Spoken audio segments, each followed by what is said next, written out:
All right, gentlemen, welcome We're back back. to episode 2, season 2, Top Gun podcast. Glad you joined us. Glad you tuned in. Today, we are going to be breaking down the AFC and NFC East positional battles. We're going to go through each spot: quarterback, running back, wide receiver 1, wide receiver 2, tight end, defense, coach, maybe some superlatives, and kind of give our ranking. We're going to take a quick second to look back at last week's, because I got to tell you guys, I took some heat from some of these. Yeah, Some of our yeah. what we said were correct, but like I said, it's not about being right. It's It's about about sounding sounding confident. confident, and we were pretty confident last week. But I Yeah, decided to do a couple things as well. A lot of the things that they had mentioned on some of the comments that I got, the nice, good debates that we received, was that um, defense should be worth a little bit more considering it's 11 extra guys going up against, let's say, a tight end. So you're saying a tight end is worth 1 point, but an entire defense is still only worth 1 point in the Bengals situation here, Mike Gesicki versus the Bengals defense, right? Does that make sense? yeah. Where the Steelers may be really good on defense, but they're only getting 4 points for it. So what I decided to do when we go back and do this is make defense worth 2 of whatever it is. So if they score 4, it's actually worth 8. So anything a multiple of 2. Okay. Okay. Does that sound fair? It is fair enough. It doesn't really shake it up a whole lot. Okay. Because what I did was I went back through and I readjusted the points. And the only thing it switched up was that the Ravens are still projected, in our opinion, to win the AFC North. The Steelers are projected to come in second now instead of third. And the Bengals in third, and the Browns, well, what everybody Fair else is enough. expecting, right? When Yeah, I went back through the NFC North, nothing changed. It was still the Lions in first, the Bears, then the Vikings and Green Bay. Okay. alright. Sound fair? Sounds fair. I got to tell you guys. So here's the problems that the viewers had. They had problems with our tight end. The biggest one I caught was the tight Tucker ends. Craft. Yeah. They Yeah, did not like that Tucker Craft was fourth. yeah. What are your guys' thoughts on that? Well, I know Tucker Craft injured himself at the end of the season, but I would have said that if I was a Packers fan personally, I think he would have been third instead of was it TJ Hawkinson third? Yes, TJ Hawkinson was third. Yeah, and Yeah, and you know so what? Looking back on it, hindsight, Tucker yeah. Tucker Craft probably might have a better year this upcoming year. Yeah, Now, if I he might have recovers been good I enough. when we were sitting down, we may have been biased by TJ Hawkinson's career, and TJ Hawkinson has had Yeah. some great seasons, but I tend to, I listen to the people, and in this case, I can see myself agreeing here with Yeah. with Agree. TJ Hawkinson maybe bumping down below Tucker Craft. Now, I'm not saying that. I'm not saying that Colson Loveland's bad. I'm not saying that uh, Sam Laporta's bad. I think that they're still really good. I think that they could have explosive years, and I think Tucker Craft will be good. But I still think that those two are probably better than Tucker Craft. And I know there's a lot of Green Bay fans that completely disagree, and I know there's a lot of Green Bay fans out there. So Yeah. I'm okay with that.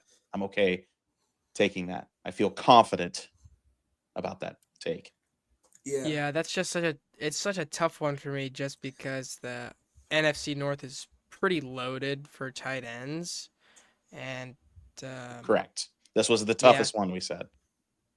and that's another one where I think we kind of said it could really go like back and forth week by week. Like obviously yeah, Hawkinson's kind of getting up there in age. Tucker Craft, I think you're right. I think he will have a better season. Um, Looking back in hindsight, but And they're it's both coming off just injuries, yeah, and it's yeah, just such a yeah, That's true. tough That's true. conference for tight yeah. ends. Right. Okay. With that All being right. said, Okay. we are going to graduate to The the East. East. We're going to move on to what we see in the East here. Let me get it zoomed in here. And for those who didn't catch last week's episode, what we are going to be doing is we are trying to emulate the Top Gun concept here in a sense of we have our pilots, the quarterback, our strike force, the running back, our secondary strike force, wide receiver 1, wingmen, the tight end and wide receiver 2. You got your defense, and then you got your flight command, the coach. All right. And this one here should be up a little bit here. Let me adjust that slightly. Okay. Okay. So I have a couple things here for you guys that Okay. may help us get a better idea, but we'll kick it off here. AFC East quarterbacks. Okay. Is there a whole lot of debate here between Josh Allen and in my opinion, Drake May? I mean, I feel like that's who we're looking at. I mean, not really. Josh Allen is still really good quarterback. Drake May, he went to his first Super Bowl. He didn't win a Super Bowl. But in my opinion, I think Josh Allen is probably no doubt the best QB in the AFC East. Okay. Yeah, I have no issue with that either. I think Josh Allen is definitely I mean, obviously he's every year he's an MVP candidate. Right. I think he's definitely the best quarterback in the AFC East. Right. Yeah. Probably one of the first fantasy quarterbacks taken off the board. But Right. yeah, Yeah. I mean, he's going to put up crazy stats every year, and he's Yeah. gonna be everything to a team. So as far as talent wise, he is the best quarterback in the NFC East. And I just wanted to hear if you guys had any other opinions on that. But yeah, I agree with what you're saying here. All right. Do you think Malik Willis, who is now probably the starter with The Miami, Dolphins. or Geno Smith with the Jets, have any competition with Drake May? Or is Drake May that number 2 spot? I honestly think Drake May is just the number 2 spot just Okay. because Geno Smith and Malik Willis, they're just both like washed up quarterbacks from different teams. So I would agree with Drake May at number 2. Okay. Yeah, I think Drake May, I mean, obviously has proved himself to be I mean, he's able to win. He's Right. winning on a good team. Now, that's obviously no knock to Geno Smith and Malik Willis, who, I mean, Malik Willis is more like he's an on the rise quarterback. I think he could do great, but he's just in a tough situation in Miami. And Geno Smith is getting up there. I think it'll be a battle for them in this 3rd and 4th spot. I agree. Yeah. Now, the only shining glory here is Geno Smith is a veteran in today's league. Yeah. And he has the experience. He's Mhm. he took the Seahawks 2 years ago pretty far. But we saw Yeah. what that same Seahawks team with actually one less wide receiver could do, and that was win a Super Yeah. Bowl. So that doesn't Yeah. tell me a Yeah. lot about Geno Smith, right? We also saw what he Mhm. could do last year with the Raiders, and that was a whole lot of It was nothing. stinking it up. Yeah. So whereas Geno Smith got his start with the Jets, and I think that he will be a great bridge quarterback or Band-Aid because they have a ton of 2027 draft picks. Yeah. I don't think he's very good. And Yeah. Malik Willis, we saw a lot of glimmers of hope while Jordan Love was injured in Green Bay. And so a lot of people, I mean, he was the number 1 free agent target coming out of the 2025 season. And so a lot of people are excited to see what he can do. Talent-wise, if we're basing this strictly on talent at that position, I would say Malik Willis is better than a very veteran, diminishing Geno Smith. Yeah, he definitely has I a agree. higher ceiling there. Yeah, I So agree. Correct. I would agree with that. Correct. Higher ceiling. The only downside is that other than Devon Achane, I could not tell you who he's going to throw the ball to. I mean, Yeah. there's They not have literally no one. there's not a lot going on. So Yeah. he's not going to put up great stats. Now, is he a good athlete and maybe a good quarterback? Yeah. Maybe, Maybe. but it's going to be like one of those Brown seasons where it's just like who's he? It's hard to judge the quarterback based on whatever Right. that was. So And plus, okay, this is Malik Willis's 5th season in the league. right, okay, So, yep. Okay, so what we need to do next. Number 1, Devon Achane. Number 2. Okay. okay. I think that I'm definitely going to agree with you guys there. I think that last year he showed us he's a beast. And I think Yeah. that there were some games where we really questioned Josh Allen and his, decision making, not his ability. He's got a strong arm, great Right. legs, he's a strong guy. His ability's there. He's Superman with a cape on. But he doesn't he sometimes depends on that too much. He'll throw balls he shouldn't throw, into traffic, into places he shouldn't put them. But they won some games on the back of James Cook. He put up some crazy numbers, right? Just insane. And I think that fair is fair. He did just as much as Josh Allen in some games at carrying the load. And I can't necessarily say that about Devon Achane. I think he's good. He's a superstar. But when it comes down to it, I like James Cook at the number 1 spot better than Devon Achane. So, but that doesn't end our conversation because the Jets do have a very good running back in Breece Hall. Yeah. And that's true. I mean, so what's your opinion there? Between those two? I will say Breece Hall is probably better than Devon Achane just because I know Breece Hall didn't have the best quarterbacks with the Jets and Devon Achane too, but I would say Breece Hall beats Devon Achane for that number 2 spot. Sure. Okay. Well, Cooper, what are your thoughts? I mean, again, this is a tough one. This is harder than I thought it would be, but I think personally that and again, this is like kind of how we kind of go back and forth with who's a better running back versus who has better numbers, right? Mm-hmm. Like and we were talking about with like some Browns quarterbacks, like they're gonna have provided so much to the team, but they're not gonna have the numbers. I think Devon Achane, both like he provides a lot to a not good team, right? And he has put up good numbers in the past few years. I would have to go with Devon Achane at the number 2 spot, but again, it's pretty tough. Yeah, I'm gonna have to outweigh it here, Giovanni, because I'm gonna be the deciding vote.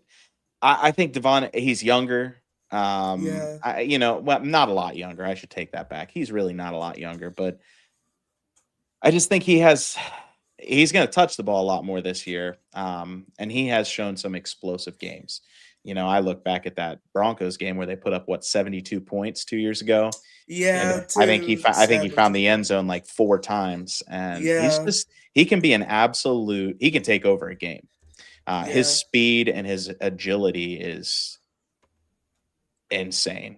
Breece Hall, up and down. He's had injuries in the past, but if he puts together a strong season, I do think that it'll be good. I just think that, if we're going based off of talent wise, I think Devon Achane is a more talented running back.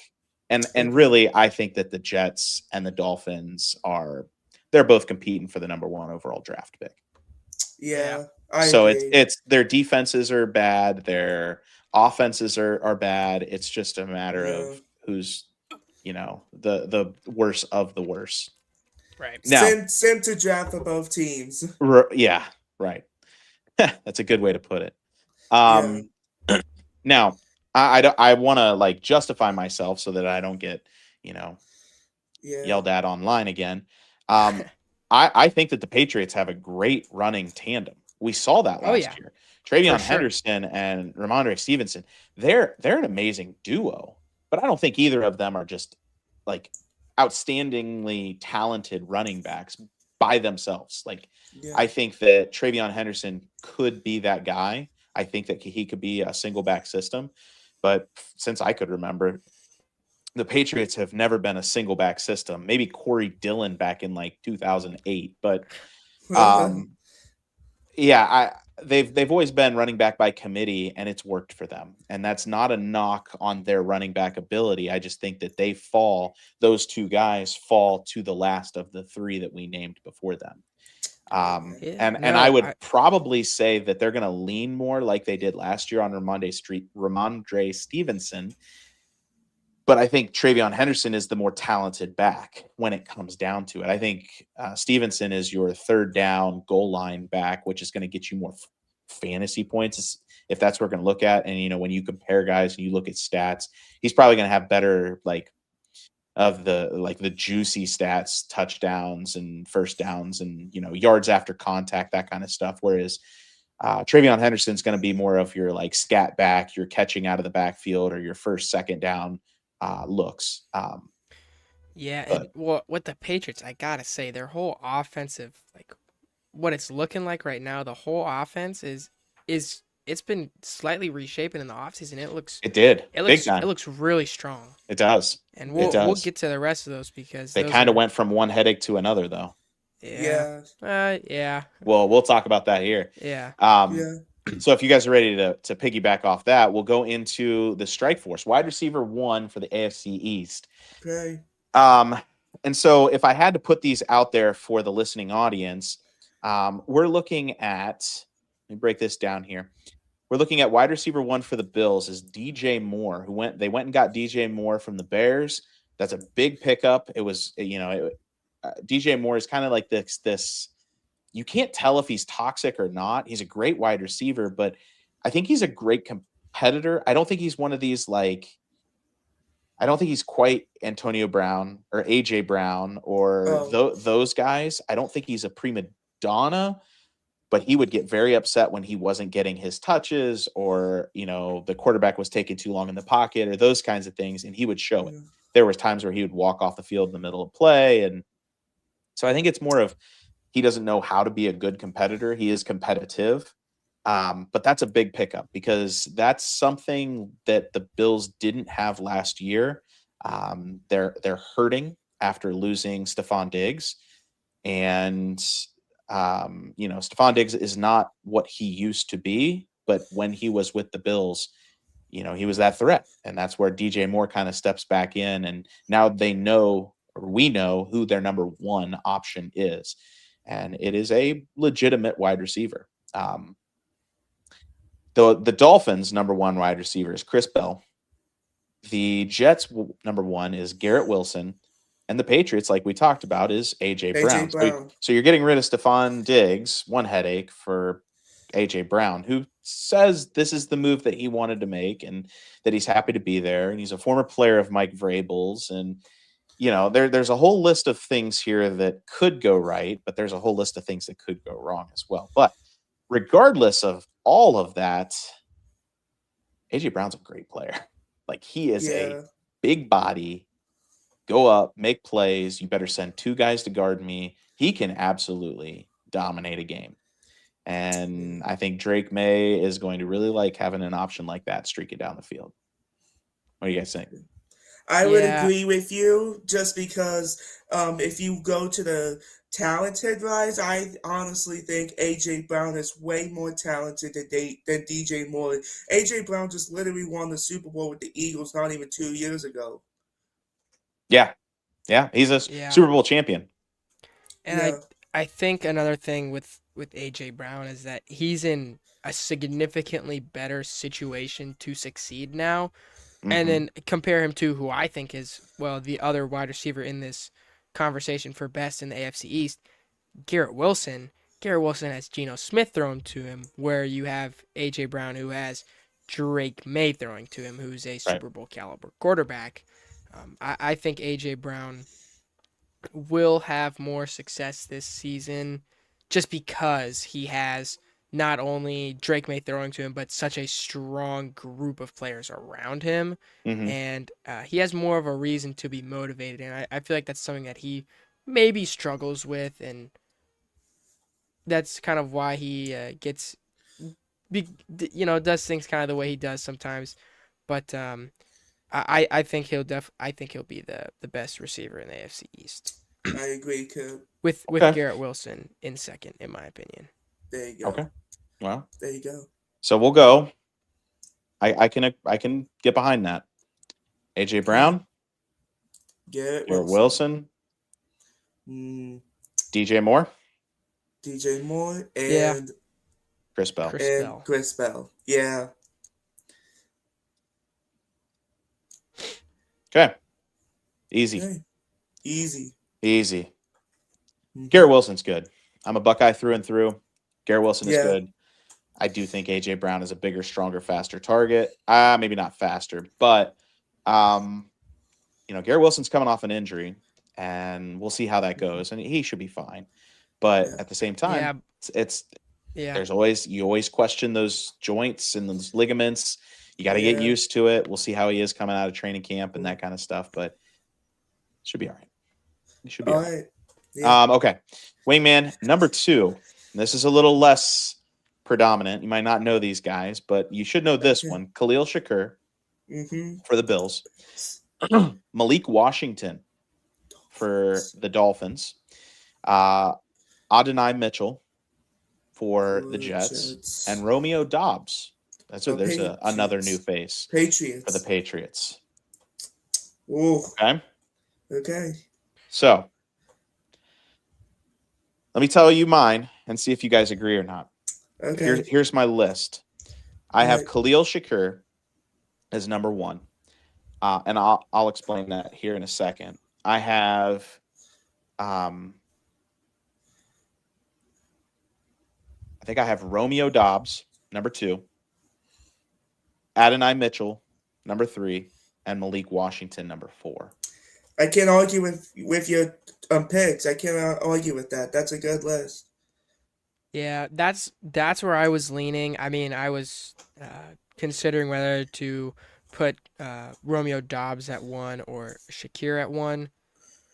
But Yeah. I'd have to agree with you. And again, for wide receiver too, Bills and Patriots, that's 2 really good receivers. Mm-hmm. Like, we've seen what both of them can do. They're both very productive. And especially Romeo Dobbs in Green Bay, he literally just, I mean, he torched so many teams last year. Yeah. And so Yeah. I would agree with that, but I think it'll be close. I mean, this season between Dobbs and Shakir. Yeah, and I mean, agree. if it helps at all too, wide receiver 3, and we'll kind of lump this into it. That next guy up, depending on injuries or whatever. With the Bills, you got Keon Coleman, and then with I'm not even going to worry about the other 2 because it's not much of a conversation. Because Yeah. well, I mean, they're in the rebuild stage, right? They're building around the draft rather than building for the now. Right. You got Kayshon Boutte with the Patriots, who had a great year last year. He did. Yeah, he did. So here's my thing. Here's my train of thought and why I picked Khalil Shakur, because he was the number 1 in Buffalo before DJ Moore. And so I really think that he is he understands Josh Allen. He's a go-getter. He knows how to play football at that position for that team, for that quarterback. That being said, nothing against Romeo Dobbs. Again, I think that him in that helmet will be popping. And I think that he'll do great things in New England, but I think that I would have to go Khalil Shakur if he's available. You never know with those Bills wide receivers; they just go disappearing every once in a while. Yeah. But I do think he's good, just not as good as Khalil Shakur, or as big of an impact as Khalil Shakur. So I can't argue with that statement at all. okay, Yeah. good. I'm with you on that for sure. Okay, well, so that brings us to our first Tight ends. Tight ends, and so this is where our blind resume comes in. Okay. You guys see that? Yeah. Okay, blind resume time. Only because I really struggled with a couple of these, and so I did this for the positions I really struggled with. I struggled to find, the guy at the spot. So here we go. Okay. Ready? Player A. Mm-hmm. He's a high volume, moving tight end. Career-wise, he has 157 receptions, 1,060, around 1,700 yards and 9 touchdowns. And really, sometimes that doesn't matter based on injury, but per game, he gets about 4 receptions a game. He gets about 40 yards per game. And he has a high floor, meaning he's going to put up a consistent number every single game. Okay. Player B, way more receptions. Red zone veteran, right? 450 receptions. As far as yards per reception, a little bit more, 11.6 yards per reception.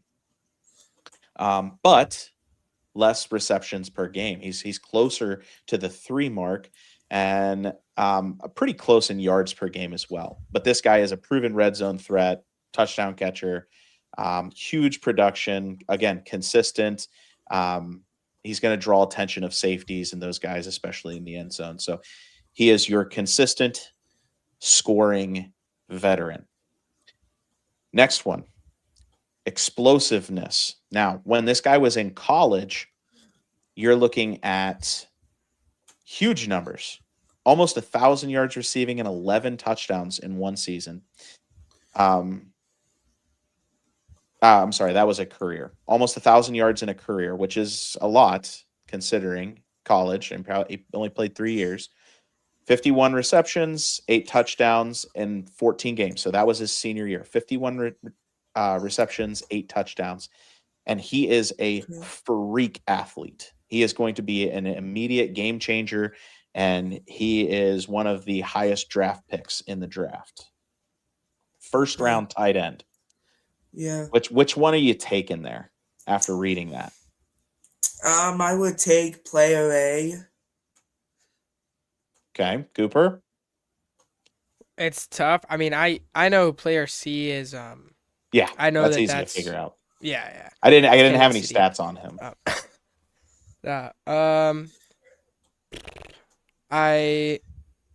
I'm guessing player B is Hunter Henry.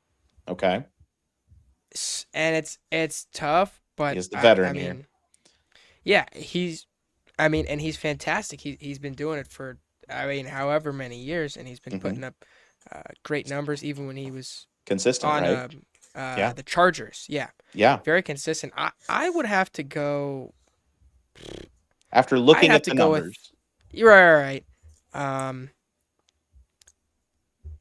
I would go with player B here. Okay. For my number 1. Okay. Yeah. Yeah, this is tough. This one was a really tough one for me, like I said. And Cooper, you got it right. Good job. Way to do your homework. Nice job. So yeah, Dalton Kincaid, he's gonna have a great quarterback. He's gonna get a lot of touches. He's not gonna be as favorite of a target now that they have DJ Moore, but at the same time, he's a pretty good athlete. His problem is he's been hurt the last couple of years and hasn't played a full season. Didn't get to play a full season last year. Hunter Henry was awesome. Great threat, red zone threat for him. But Kenyon Sadiq is just, I mean, if you watched him in college, he was a no doubt first rounder. And for a tight end, that's saying something to go in the first round. So yeah, I think I tended, and I definitely understand where you're coming from, Giovanni. I think that consistency wise, I think that, and by the numbers, I think that Dalton Kincaid is going to, he could put up a big year. I think that he has a higher ceiling per se, but in the same sense, I think that I got to go with Hunter Henry. I think that in that offense with Coach Vrabel, Dalton Kincaid's gonna have a new coach. He's going to get less touches now that they have a better wide receiver core. I think that Hunter Henry is going to have a little bit better of a year here. And so I think that if I had to pick one, I might go with Hunter Henry here, but Dalton Kincaid a close 2. Okay. And then Kenyon Sadiq a close 3. I mean, it was between these 3, it was tough to make a decision on who's going to be better. That's understandable. And then for those of you who are wondering who the Dolphins tight end is, that's a great question, right? Right now, the Dolphins tight. I mean, we're going through training camp right now, but right now the Dolphins tight end is Greg Dulcich. So, Yeah, so former returning, Bronco, by the way. I yeah, think. former Bronco. But Yeah, yeah. it is Great what it is. mustache on him. Great Yeah, mustache on him, by the way. Great which mustache. plus 10 aura points. Oh yeah. Good point. All right, so that brings us to our defense here. Yeah. Defense and coach, and we'll kind of focus in on those. Okay. And remember, defense is going to be worth 2 points here. So this is we gotta Just 2 really points. like lock in on these. But Yeah. Hmm. really in the AFC East, none of the defense are like standout defenses.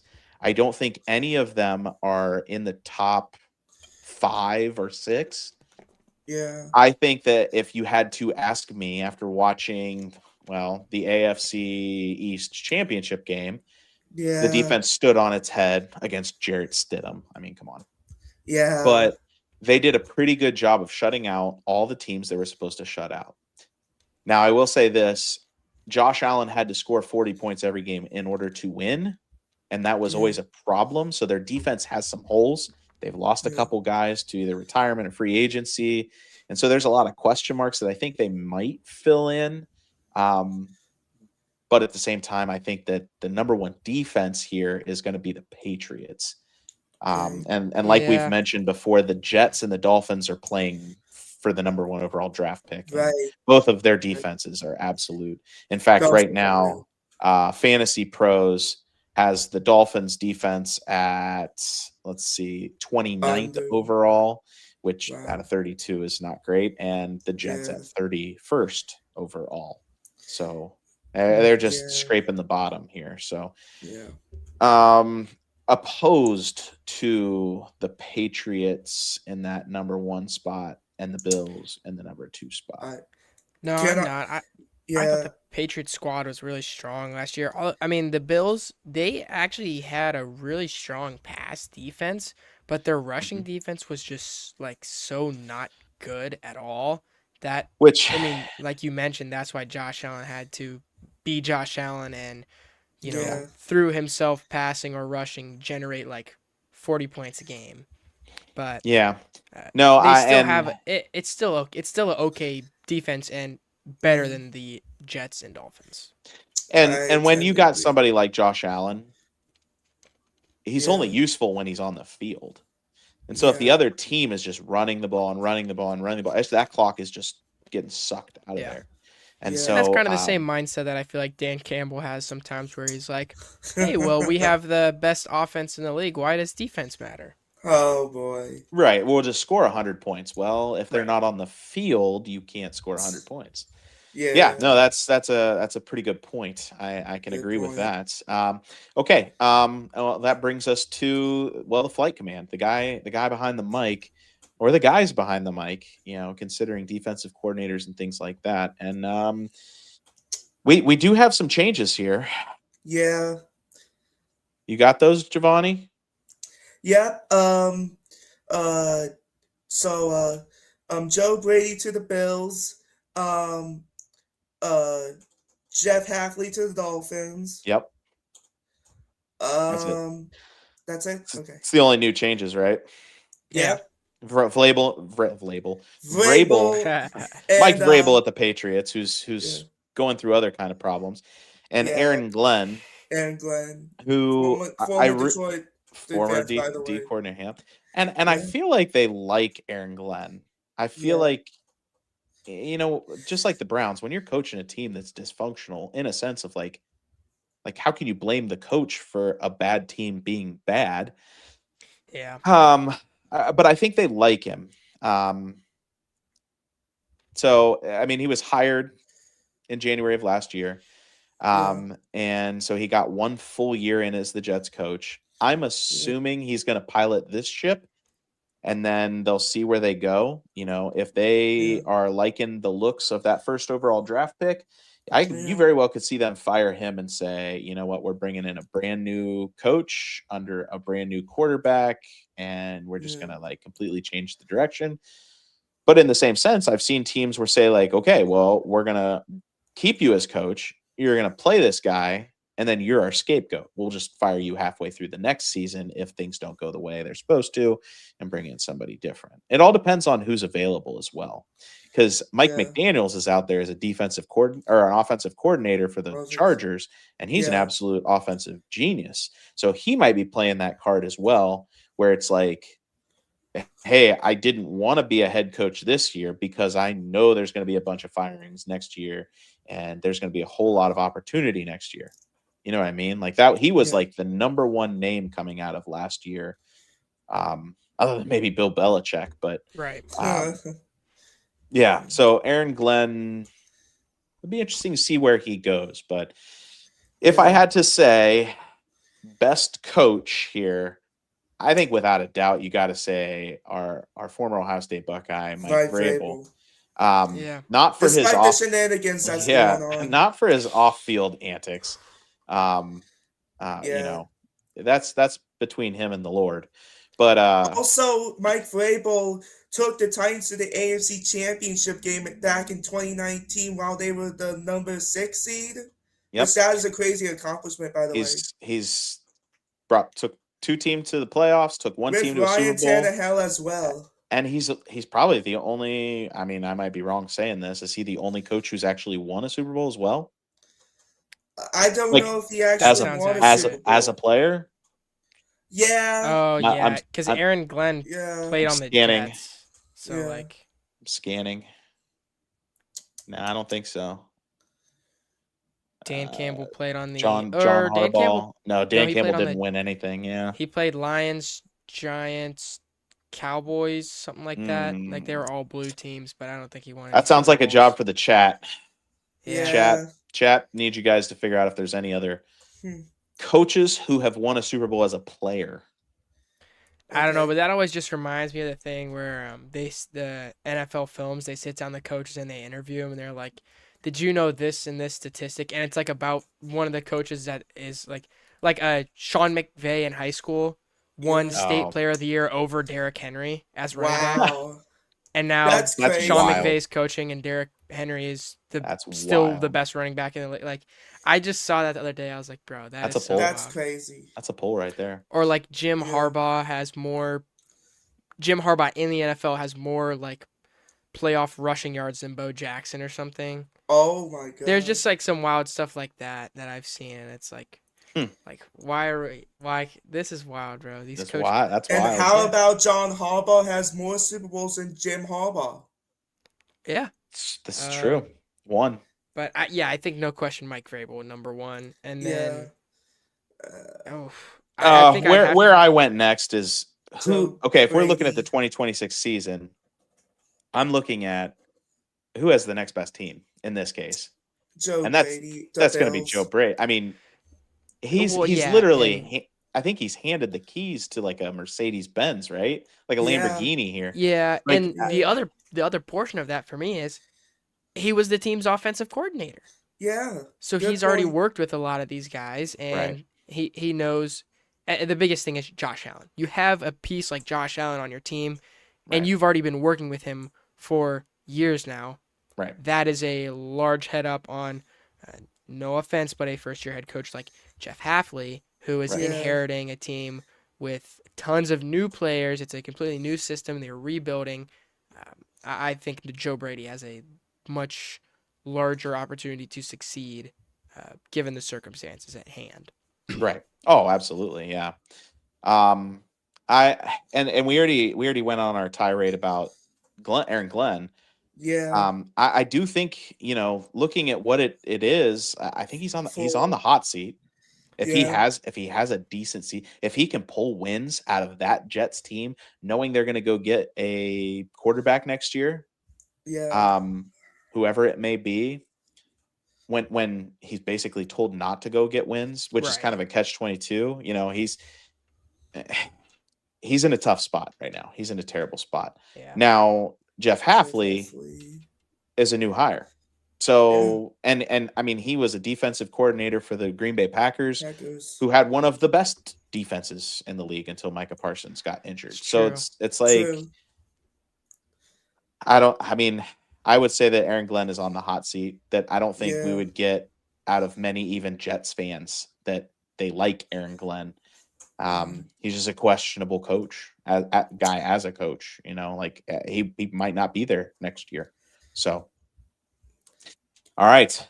Can't argue with that Taylor at all. Okay. You ready with your calculators? Yes, sir. All right. Let's see if I can go through these with you here. Okay. Bills. We'll start with the Bills. Okay. 4 points for quarterback, another 4 for running back. That's 8. Okay. 2 points for wide receiver. That's 10. 4 Okay. points, wingman 2. That's 14. Right? 14? No. Yeah. Yeah, 14. 14. Yeah. I'm just going to do it without reading all the other stuff. All right. 14. Okay. Tight end 17. Air defense, give them 6. So that's 23. Yeah. And then flight command is another 3. 26. Bingo. That's going to put them up at the top for us as far as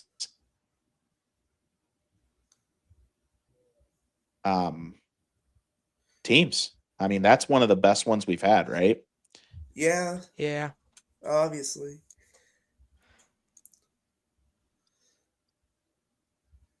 There you go. Boom. 26 points. Okay. Okay. Patriots, here we go. 3 points for the quarterback. Okay. Another point. So 4. Okay. 8. Boom. 11. 15. And then 8 is 23. Yeah. And then another 4. 27. Patriots. 27. That's interesting. Well, I think the big it's one fair to is say. defense. Fair to say that we factored in. Yeah. it's the defense. I mean, but not a big difference, right? I mean, you're talking 1 Right. point here, and you're talking about the number 1 defense versus the number 2 defenses in the respective division. Yeah. Right. Mm-hmm. All right, let's go Jets here. Jets. We got 1 point. Then Okay. goes up to 3, Okay. 6, 8, 10, 8. 12, Okay. 14. Only 14 points. Okay. No bueno. Can you guys see that? Yeah, we can. Good. 14. All right. Okay. Dolphins.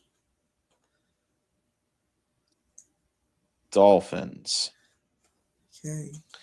Dolphins. We got 2 points, then 3. That's 5. 6, Okay. 7, 8. 12. 12. 14. Okay. It's also 14. 14. All right. Okay. If I'm being honest, this is about how I saw it going down, where you have two extreme competitors, 2 of arguably the best teams in the league, and then 2 stinkers, 2 of the worst teams in the league. Yeah. Yeah. Well, and this is how the division panned out last year. Yeah. Right? Mm-hmm. I mean, so yeah. In our personal opinion, the Patriots will win the AFC East. In our personal opinion. According to our graphic, the Patriots have the best chance to win, right? That makes sense? Yeah. Agree with that? Okay. Agree. All right. Here we go. NFC All right. So East that concludes the AFC East. And the New England Patriots winning the AFC East. Supposed to be AFC East, yeah. Best quarterback, best wide receiver 1. I'm sorry, second best quarterback. Not a strong running back room, but they upgraded in that wide receiver room in both wide receiver 1 and wide receiver 2, and then they just lead the pack with tight Mike end, Ditka. defense, and coach. Yeah, so Chris, is that your cousin, Giovanni? Uncle, by the way. Uncle. Okay, uncle. Yeah, Mike Ditka did. He did win a Super Bowl. Yeah. I was thinking current coaches, but he is one of them. Yep, he is one of them that has won and played won a Super Bowl as a player. Agreed. Yeah, he's my second uncle. Mike Singletary was another one. If you're going the 86 Bears route. So. Yeah. All right. NFC East. NFC East. I think this Beast. might be a tough one, maybe. This one's going to be a tough one. This is one I couldn't, when I sat back at the beginning of the week and I was like, oh, what are we going to do here? This was one of the ones where I was like, I don't know this spot. And, the more I looked at it, I was like, oh, I don't know if I'm ready for this. So, yeah, I am going to start off with another blind resume. Oh, Here we go. Okay. And see how good you are at this, Cooper, if you can figure it out. Oh boy. All right, I'll make this quick. This quick for the viewers at home. Okay. High volume pocket general. So think cerebral, orchestrating the pack, that kind of thing. And what I did was I did last year's stats to mid-season, because if you remember, there was a specific quarterback in the NFC East that was injured about halfway through the season. So what I wanted to do was like season-ending injury. I wanted to take the stats at about that pace and kind of let you guys kind of like culminate on that idea or that thought. Okay. So high volume pocket general, this half a season. Remember that. Yeah. Halfway through the season, this individual had close to 2,300 yards passing, 17 touchdowns, 6 interceptions, and only one rushing touchdown. Okay. Around 69-70% completion percentage, and he's the undisputed volume passing king of the division through week 9. Commands fast-paced aerial attack led by a group in pass attempts, completions, passing yards, and passing touchdowns. So he led basically the entire division last year at that mark. Okay. Player B. So I'm up here. I'm in the top right-hand corner here. Player B is the ultimate efficient machine, meaning he is going to do what he is asked. 16 touchdowns, 1 interception halfway through the year. 5 rushing touchdowns. Okay. 70%, above 70% completion percentage, virtually flaw-free quarterback play through the first half of the season, and boasted an absurd 21 total touchdowns and just 1 interception. Leading all 4 ball carriers in a total touchdown output. Okay? Following me still? Yeah. Okay. Yeah. Explosive rookie spark. All right. Probably shouldn't have put rookie in there, but this individual. Yeah, that's your bad. My bad. This individual halfway through the year only had about 1,200 passing yards, but 10 touchdowns. And mind you, he didn't start the first couple of games. 10 touchdowns, 3 interceptions, 4 rushing touchdowns. So his volume wasn't quite as much. So he didn't start till week 4, and halfway through the year had 10 passing touchdowns, 3 interceptions, and 4 rushing touchdowns. Super aggressive, downfield passer, dual threat, goal line rushing, big, strong, fast, explosive player. Player D, the dynamic playmaker. So he had about 1,200, almost, we'll call it 1,300, just round it up, passing yards, 8 touchdowns, 3 interceptions, 2 rushing touchdowns. I was averaging over 200 yards a game, and 46 rushing yards per game, which is a lot for a quarterback. Yeah. Battled through a minor injury setbacks, cost him 2 games, so he sat for 2 games, but remained consistent threat with his legs, leading the group by rushing yards, 46, while keeping his turnovers low. Okay. Before you try and guess who it is, Okay. who would you say would probably be the number one out of those? I'll This go is back kind to of that. tough for me, but I am going to say this is a spicy take. Give me Dak Prescott. No, no, no. Who do You're not you? supposed to say who it is. Oh, Which oh, Which player? sorry, player sorry, A, B, A, C, sorry, or D? player sorry. A, player B, player C, and player D? Which one do you believe? Looking at the stats and looking at their Yeah, intangibles, things like being consistent or rushing, the ability, two-way player rushing the ball, or just kind of, having the highest floor. Being the most consistent, having stats that weren't maybe the best, but you were in the top one or two in each category, those kinds of things. I'm gonna Which say which player one then? B. Player Okay, B. player B, ultra efficient. You're going to get, maybe second best passing yards, a bunch of touchdowns, and not a lot of turnovers. Somebody who's going to command the field, right? Yeah. Okay. Okay. Cooper. Yeah, I can't lie, and this is a tough division. I'm between player A and player B, but honestly, I'm gonna go with player A personally. Okay. Do you know who they are? I do know who they all are. Player A is Uh, who? Dak Prescott. Okay. Player nice B is job. who, Giovanni? Jalen Hurts. Jalen Hurts. So Player player C C would be is Jackson Jackson Dart. Dart, And And then and so that would player be Jaden player J Daniels. would be Jaden Daniels. Yeah. So in not very fair to Jaden Daniels, he had a rough year. Right. I mean, I was Yeah. gonna say, an looking at that, I was like, explosive rookie year, yeah, a rough Yeah. sophomore year. And then when I say rough, I Yeah. mean not that he couldn't do anything, but I mean he was beat up, and that elbow injury yeah, looked absolutely disgusting. I mean, it went Yeah. the opposite. It looked like his leg.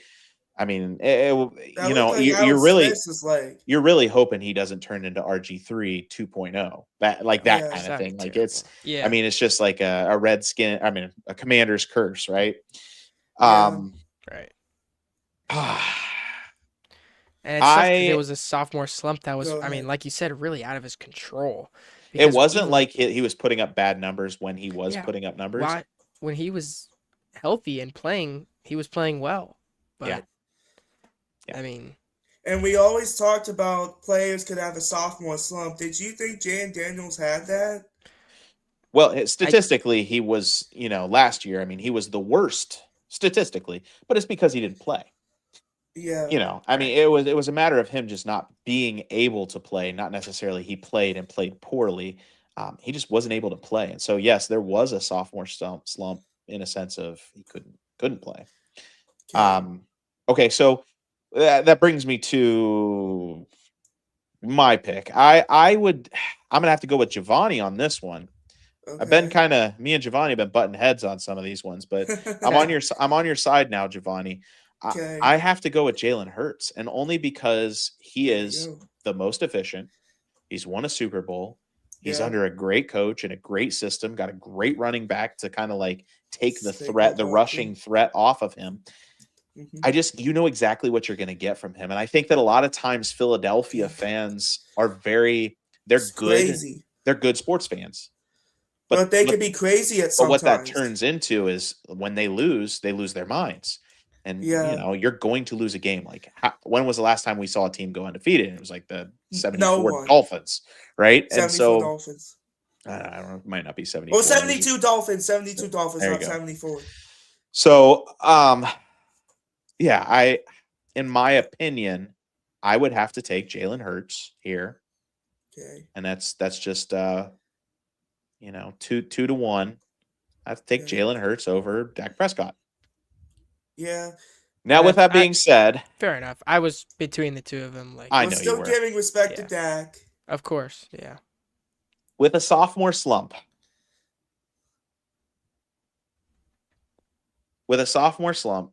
do you feel, here's where I'll let you kind of voice it, Cooper. Do you feel that Dak Prescott is better than Jaden Daniels or going to have a better year? And that's a tough one because we're saying like hypothetically, Jaden Daniels doesn't get hurt, right? he brings all this to the passing and the rushing game. I I don't know. And again, this is one where it's like, 46 yards per game as a yeah, quarterback. That's It's really impressive. good. No, Oh, that's that's very impressive. good as a Okay. and quarterback. it's Yeah, and it's that's not like they have nobody in the running back position. They got Bill Cross Krosky Merritt Merritt. all Yeah. last year and Yeah. um, Rashad White. They, Hmm. I mean, like it's tough.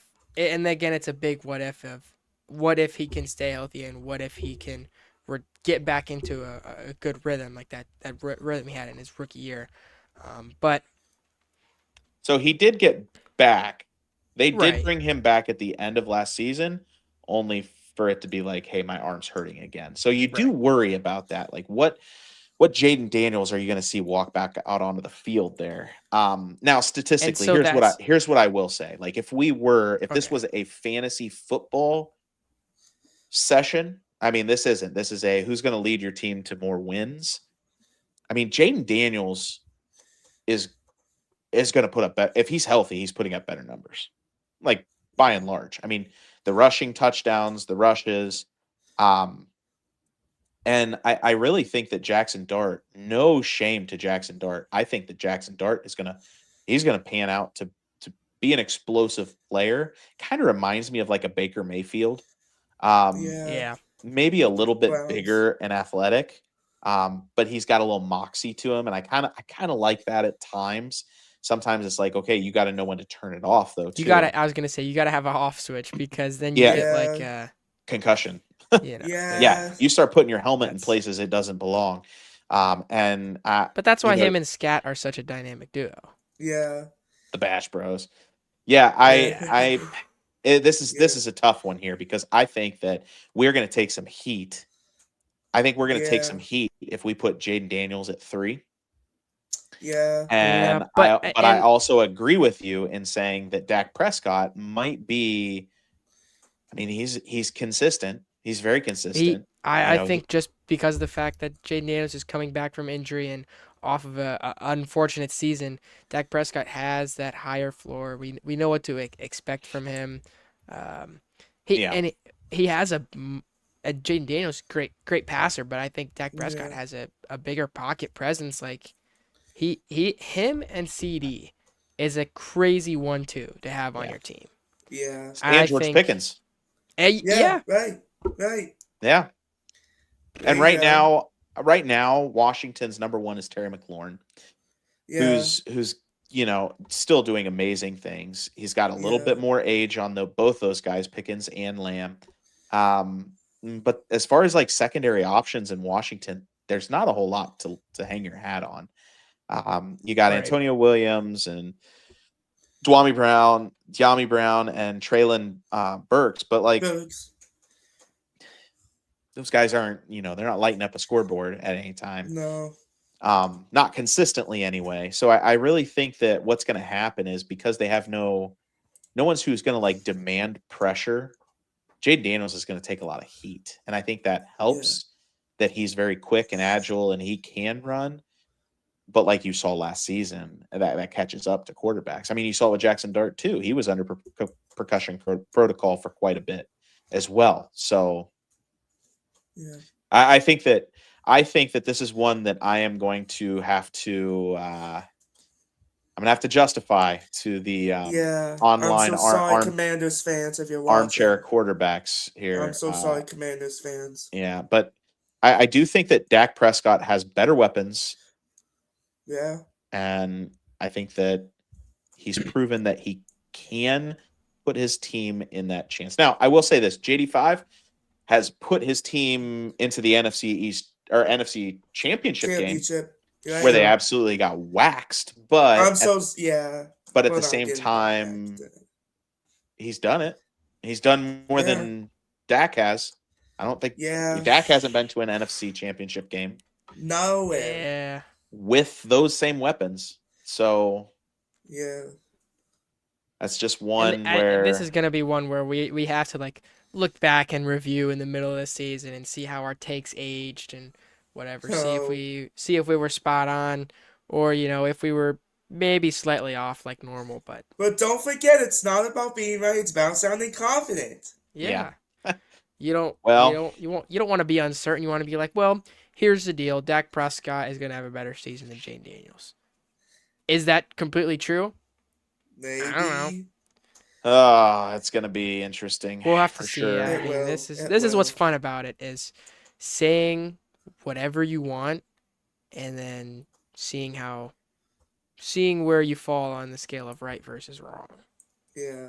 Yeah, I might be one of those where we add this here in it and we Could go say either that way.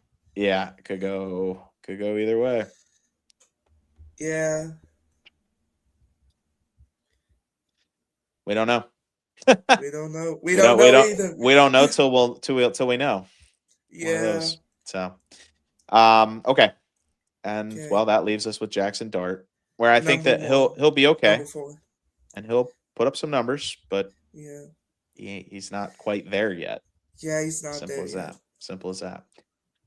Strike force. Let's go running Yeah, backs. running backs. I don't think that this one will be quite as hard. No. But maybe one of them I think might be a little bit difficult. I think Yeah. one Yeah. is pretty simple. I think that Yeah.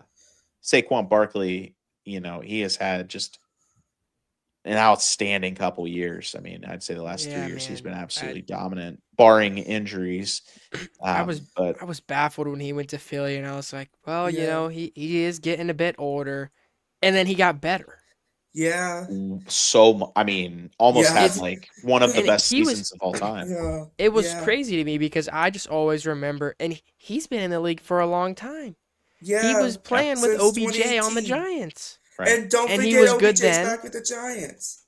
and he's good now, and it's Yeah. ridiculous, man. Yeah.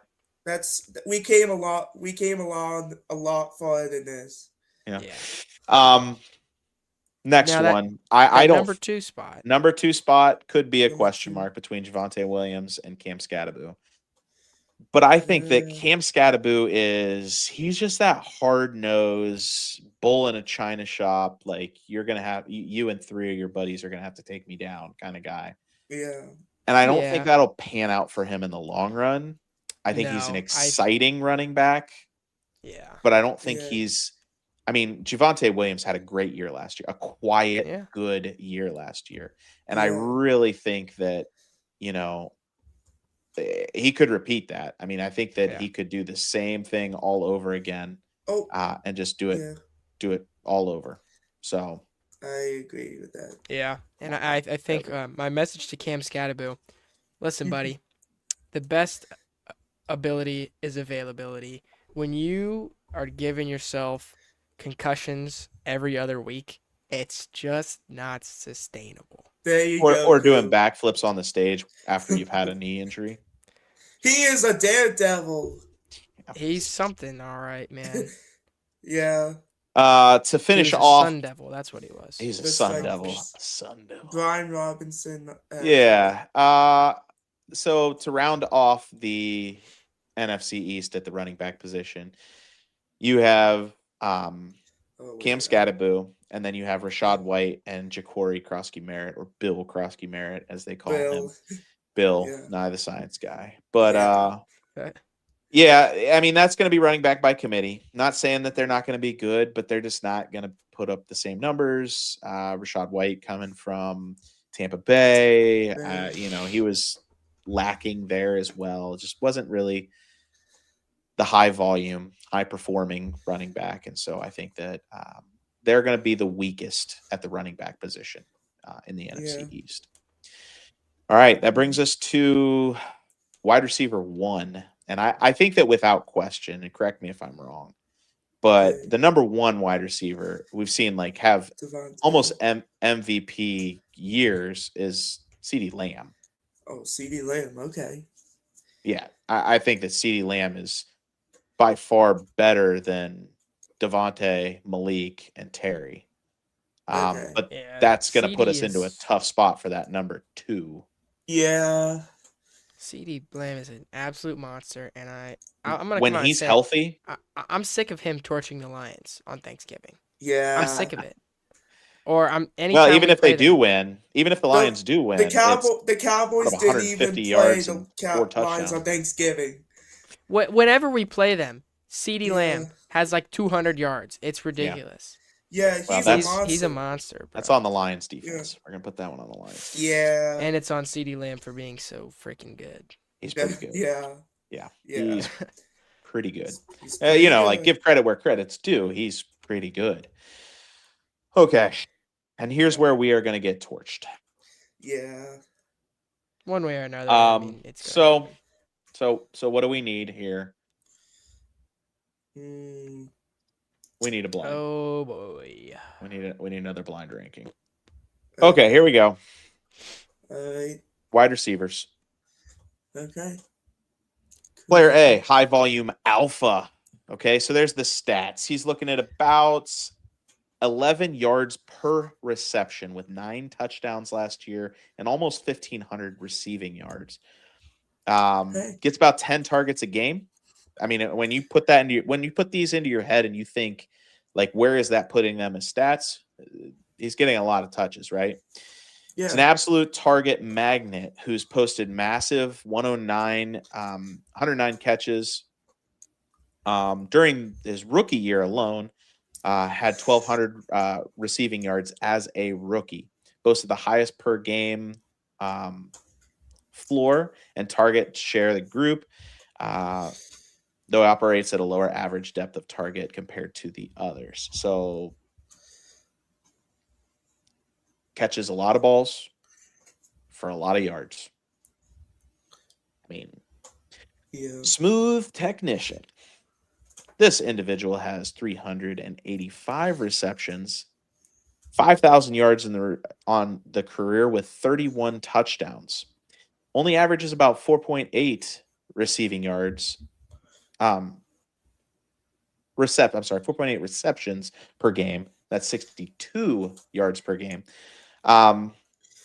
So this person is the epitome of consistency and durability, featuring three 1,000-yard campaigns in the first 5 seasons, offers high route running efficiency and reliability in the hands while operating alongside another primary target in a balanced offense. And then we have our explosive veteran, 500 receptions, so just about 100 more receptions than the other person, about 2,000 more than player B.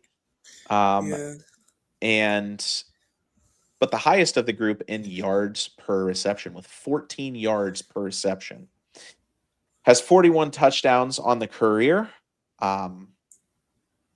So take that as you may compared to receptions. This guy is a proven deep threat, red zone weapon who commands the highest yards per catch and peak single season touchdown output of 13 touchdowns, which is pretty good. A consistent 1,000-yard producer who stretches defenses vertically. So he is a vertical threat here. What are we thinking? I'm thinking player B. Okay. Cooper? Yeah. And again, it's a tough one because these are all three really good wide receivers. But I would actually. Why we're doing this? Oh. I'm between A or B, and I think I'm gonna go. Man, I'm gonna go with player A, just because of how such a high ceiling he has. Do you know who they are?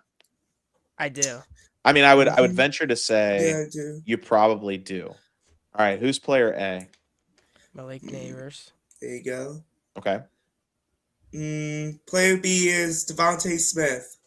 Player B is DeMonte Smith. And then player C is Terry McLaurin. There you go.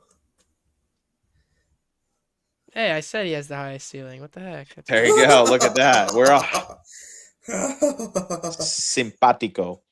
All right. So, yeah, we have the highest ceiling. This individual could be the best out of all three. He is a big body. I mean, his highlight reel is sick on some of Oh, those it's catches that he monstrous, had. and all Just the from his rookie one-handed year catches in too. the end. Yeah, Yeah, and I mean, he only played one season. He got bumped Yeah. out of last season, which between him and Jackson Dart, like, could have had an amazing season, but But the he got bumped. MetLife turf killed him. So bad knee injury.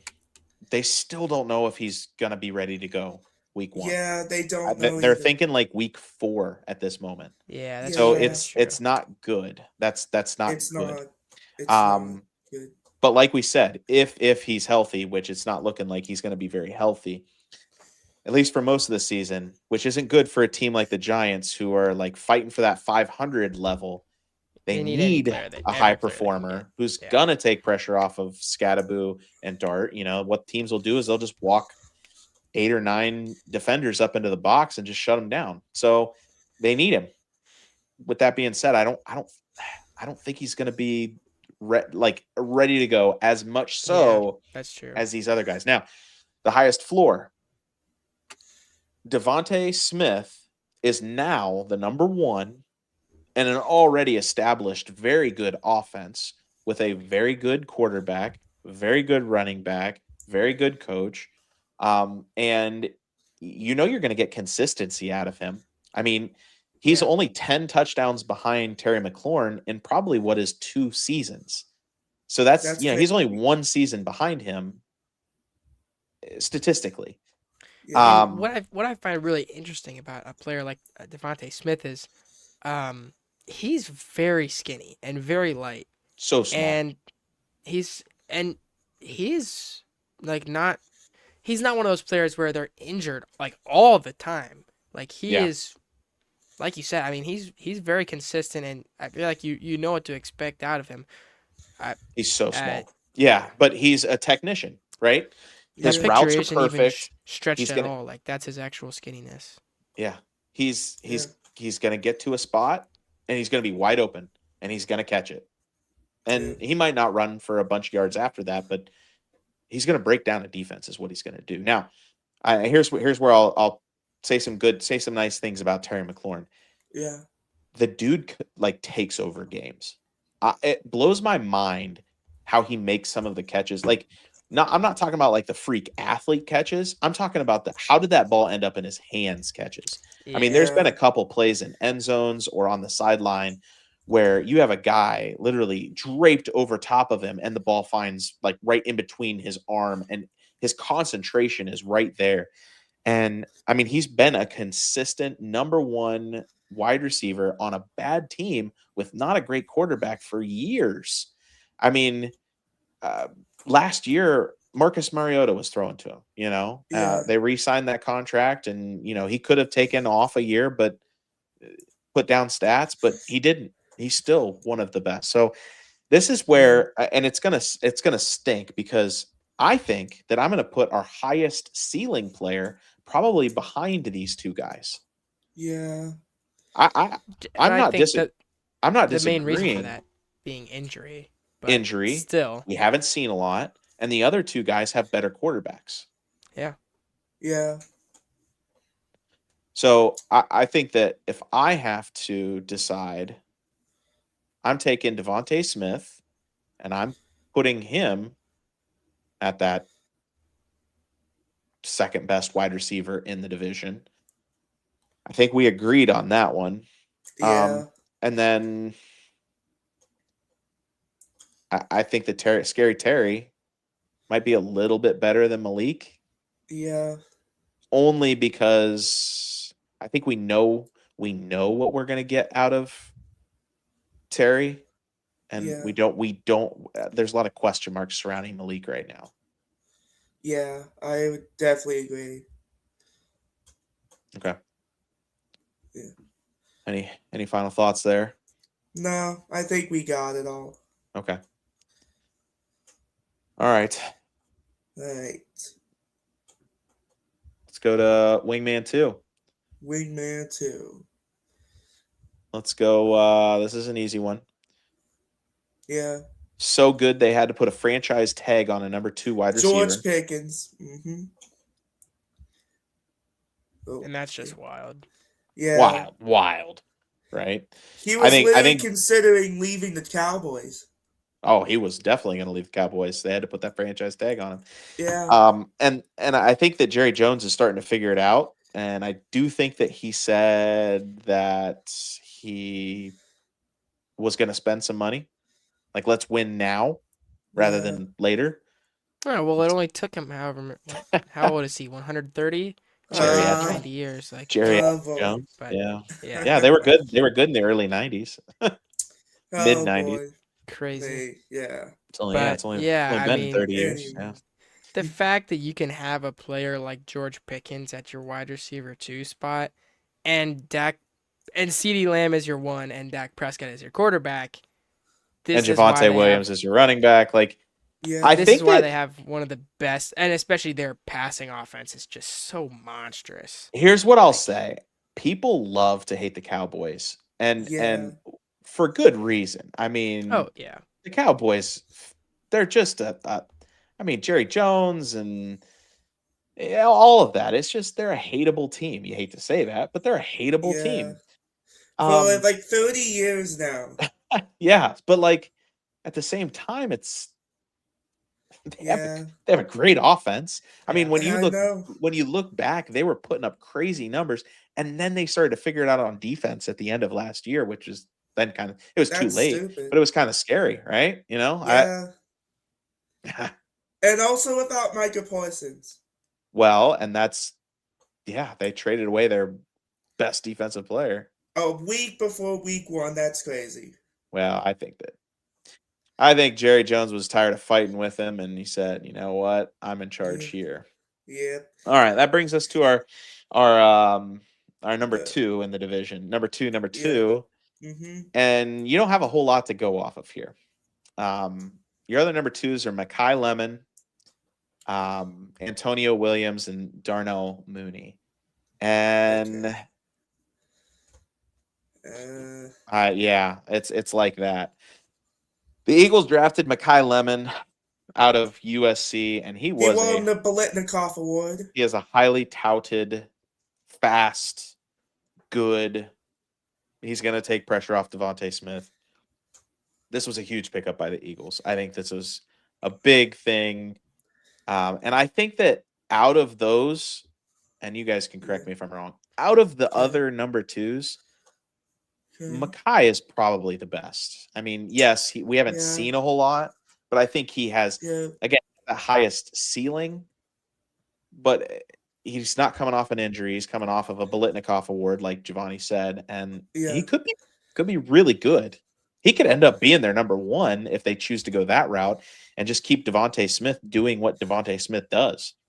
Yeah, I Yeah. mean, Mekhi Lemon was a dog at USC. Yeah. When you beat Jeremiah Smith in an award contest, That's crazy. you got to be pretty good. I mean, that Yeah. and there might have been voter bias or whatever, Ohio State, whatever. Yeah. Still got to put up some numbers. There has to be something to back it. So, Right. Makai Lemon was a beast at USC. Yeah. The next one that I have, only because again, like I'm kind of excited to see where it goes, is Antonio Williams. He was drafted in the Okay. 3rd round out of Clemson by Washington. Yeah. And the only reason I have him Yeah. above Darnell Mooney is because, Darnell Mooney is, he's switching teams this last year. He's getting up there. He hasn't put up good numbers in the past. Yeah. Decent numbers, but not anything that I think that Antonio Williams couldn't put up. So I think that I don't know. What are you guys' thoughts? I have Antonio Williams above Darnell Mooney in that 3rd spot here. I can agree with you. Yeah, it's tough, but I would agree with you as well. Okay.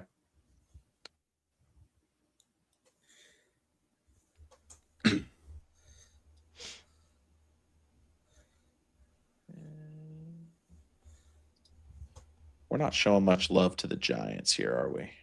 Yeah. Nah, it's Sadly. I think it's earned, but Yeah. not much love. Yeah. Oh my goodness. Jacking Oh. us all. Oh. It's all right, Javon.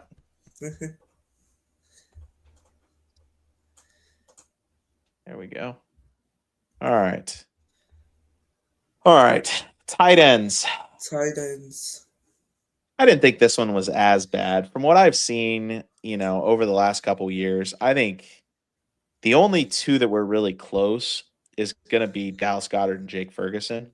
Yeah. And Jake Ferguson had a really good rookie year and then has kind of like tapered off a little bit.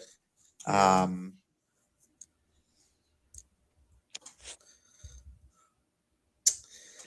I go ahead, Giovanni. I would put Dallas Goedert at number 1. Yeah.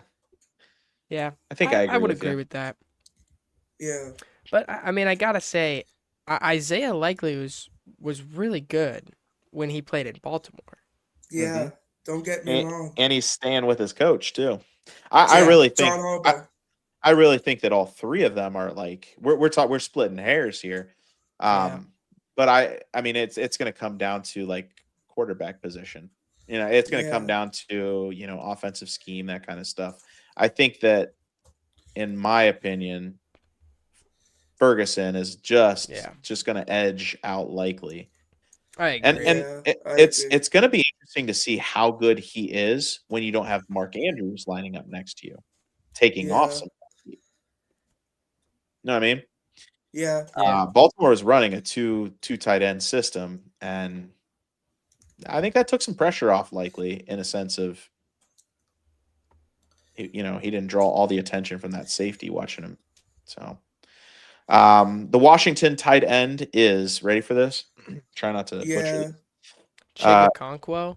Chigakonkwo. Good job. Yeah. Whoa. I think we did this last week where you were did. like, no, tight ends, if you asked me who the Washington tight end was, I couldn't tell you. Yeah. Well, it was because we were talking about how good the NFC North's tight ends are. Yeah. Compared to other divisions. And here's an example of that. I think that, while Dallas Goedert and Jake Ferguson are good, I don't know if Jake Ferguson would be in the top 4 of the NFC North. Right? I mean, he might fall in there even with Hawkinson. I don't know. But I would say that Laporta, Loveland, and Kraft are all better than the number 2 of the NFC East. Maybe. Yeah, I'd agree. Anyways, defense. Let's talk about defense. NFC East defense. Here we go. Okay. Eagles are going to be ranking wise. Okay, so this is the pros are ranking them. Eagles are going to have the number 1 statistic defense. Ranked number 5 out of the NFL. The let's see here. Next would be oh boy. Definitely the next not would the be Cowboys. Next would be the Giants at 22, Cowboys at 23, and Commanders at 28. Okay. Pretty impressive from the Giants here. Yeah. But I think that's where they've put their chips. Brian Burns, Abdul Carter, most recently. Mm-hmm. Yeah. Kayvon Thibodeau. Right. Mm-hmm. Yeah. No, they have Dexter some great rushers. Dexter Lawrence, but they gained, draft picks and right. Yeah, he's with the Bengals. Mm-hmm. So I'm just following for this one. It's it's usually based off of player and personnel and performance. So are you guys opposed to Eagles, Giants, Cowboys, Commanders? I would agree with that, Tia. Yeah. I would agree. I'm not opposed to that at all. Okay. Commanders. Okay. All right. And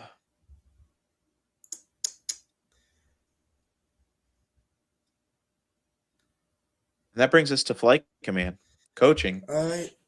So we got Nick Sirianni, Mount Union graduate Nick Sirianni. You got John Harbaugh. Oh, I was coming just over. gonna say, John Harbaugh coming over from the Ravens. yeah, Brian Schottenheimer with the Schonheimer Cowboys, and Dan and Quinn with Dick the Quinn. Commanders. Yeah, I gotta now. You can't use Super Bowl because Sirianni yeah, and Harbaugh both have a Super Bowl. right, But I gotta say, right now, Nick Sirianni is he's a good coach. I feel so bad for him. I think sometimes he overthinks himself and he gets too emotional, and sometimes he lets his emotions get the best of him, both on and off the field. But at the same time, he's been to 2 Super Bowls back to back, won one of yeah, them, absolutely dominated the Patrick Mahomes healthy Chiefs. yeah, Um, and that defense is good right now. Cooper DeJean yeah, and those guys, they are just they fly to the ball. So yeah. in Reed my opinion, Nick Blankenship. They do. Sirianni's is the first. But with that being said, I do think that John Harbaugh, he's going to have the most experience winning. Yeah, that makes sense. And so I have to go with him. I know he just got fired from Baltimore, but I really Yeah, think that was a big surprise to everyone. I didn't yeah, think that they saw that coming. I think that this was a hey, we want to keep Lamar Jackson happy, yeah, and that might mean changing the look of the offense, changing the look of the defense, that kind of stuff. And so I'm going to have to say that with Flight Command, I have to put okay. John Harbaugh up there. What do That's you think? And understandable for me. yeah, and with Nick Sirianni, I don't know if you guys saw, but NFL Films did a piece on Larry Karras, the longtime head coach of I Mount didn't see Union, Yeah, this. and they The showed this Larry Karras portion coaching where tree. yeah, yeah, they show like kind of the coaching tree, and they showed him hanging out at Eagles practice, and Coach Sirianni was like showing him the play card, and he's like he never shows anyone the play card, but he'll show Larry Karras, Larry and Karras. I think it's kind of just a testament to like what's Sirianni comes from, and him and Sean Harbaugh both have experiences of winning at Right. all levels of the game. But again, I do give Nick Sirianni the edge there.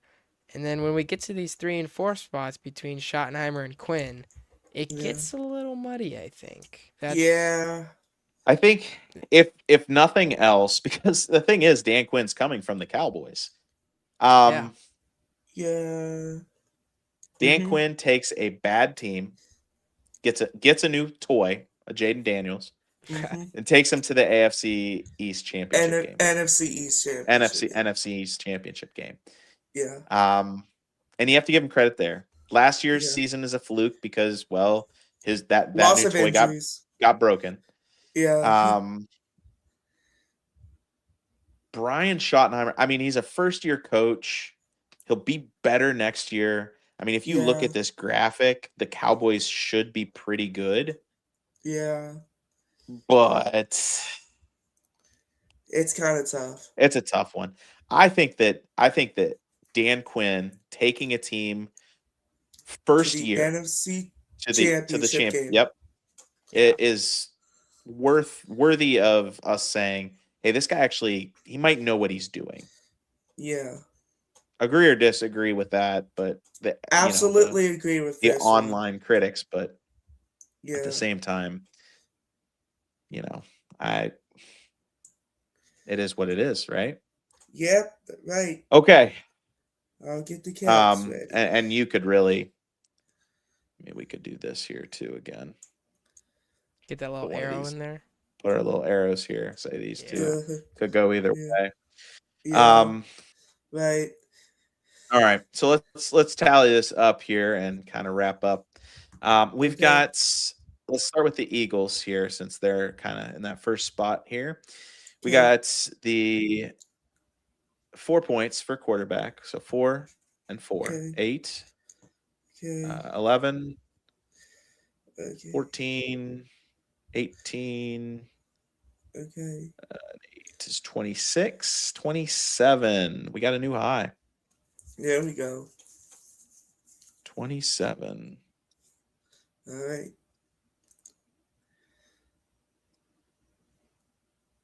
All There right. you go. Let's do the next one down. Let's go Cowboys. Du Bois. Yep. 3, 6, 10, Okay. 14, Okay. 17, Okay. and 21, 22. Okay. Not bad, but Not compared bad. to the Eagles, just not Yeah. enough. Yeah. No, it's not enough. Not enough. All right. Let's go to the Washington Commanders. We got 2 points Yeah. for a quarterback, 1 point Okay. for a running back. So that's 3, Okay. 2, another 5. Okay. Wingman is wide receiver 2, another 2, 7, 8, Okay. 9, 10, 11. Oh, dear Lord. That might be our Okay. worst one yet. Yeah. Yeah, and it's interesting because I think for me what feels weird about doing this is the points total.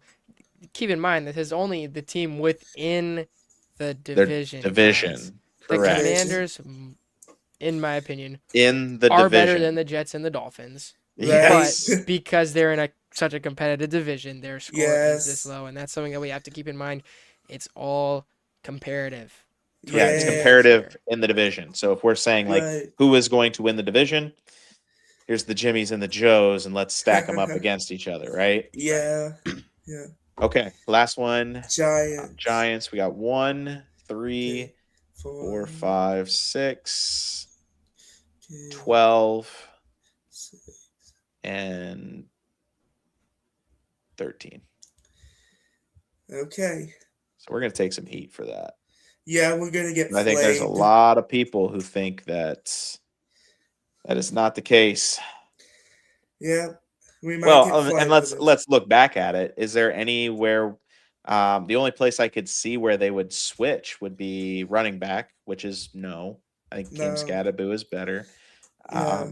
And then tight end, no. No. Yeah, defense. Yeah. I think that the Giants' defense was decent. Coaching's what got them there. You know. Yeah. I think that I got to give it to John Harbaugh over Dan Quinn. Yeah. So. Yeah. All right. Well, that All concludes our NFC East portion Okay. of our positional Okay. breakdown. According to the Okay. graphic that we just produced, we're looking at the Philadelphia Eagles winning the AFC East. NFC East. NFC East. Oh, my goodness. Winning the AFC East positionally, right? Break it Yeah. down positionally, they are head and shoulders above the rest of the division here. And I think we've seen that for the last 3 or so Yes. years. I think that last year was the first time a team has repeated in the NFC East as divisional champions, that it's kind of Yeah. flopped around here and there. So, Yeah. any final Okay. thoughts on any of that before we get into just around the league? Nah, I think we Around covered all sports. that. Yeah. Okay. All I don't right. have anything So, else. JovanniSchefter edition. so with that, what we're gonna do is we're just gonna kind of chop it up here. We're talk sports. Yeah. All right. So clear for takeoff. I got Donovan Mitchell got married to Coco Jones last night. Gonna have some athletic babies. Oh yeah, that's a Yeah. power couple right there. That's some. Yeah. Be Definitely doing way better than backflip Travis dunks. Kelce and Taylor Swift. Whoa, no. Okay. Okay. All right. Not like that. I don't want not the like Swifties. that. I don't want the Not like Swifties that. coming at me. But I'm saying that Coco Jones is better. Maybe. Okay. We'll cut this Clear for part. takeoff. Tarek Skubal got traded to the Dodgers. Yeah, I saw Grounded. that. Baseball is canceled for 2027. Yeah, unfortunately.